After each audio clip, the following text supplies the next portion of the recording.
আসসালামু আলাইকুম। যে সকল লিবিয়া প্রবাসী ভাইরা লিবিয়া যাওয়ার পরে আইনশৃঙ্খলা বাহিনীর হাতে আটক হয়ে ত্রিপুরি তাজুরা ডিটেনশন সেন্টারে আটক আছেন, সেই সকল লিবিয়া প্রবাসী ভাইদেরকে দ্রুত সময়ের ভিতরে ইনশাল্লাহ দেশে পাঠানো হবে। এবং যে সকল প্রবাসী ভাইরা লিবিয়াতে বিপদগ্রস্ত আছেন, অসহায় অবস্থায় আছেন এবং ফ্রি টিকিটে দেশে যাওয়ার জন্য অপেক্ষায় আছেন, সেই সকল প্রবাসী ভাইদের জন্য সুখবর। ইনশাআল্লাহ কিছুদিনের ভিতরেই আপনাদেরকে দেশে পাঠানো হবে।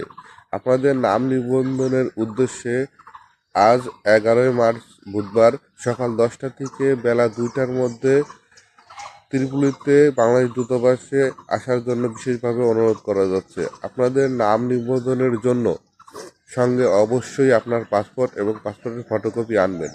যাদের পাসপোর্ট হারায় গেছে বা মেয়াদ উত্তীর্ণ হয়েছে তারা অবশ্যই আপনার পাসপোর্টের ফটোকপি, এনআইডি কার্ডের ফটোকপি অথবা জন্ম নিবন্ধনের ফটোকপি, 1 কপি ছবি এবং $14 সাথে আনবেন আর্ট পাসের জন্য। এবং যে কোনো প্রয়োজনে স্ক্রিনে দেখানো নাম্বারে যোগাযোগ করুন। ভালো থাকবেন, ধন্যবাদ।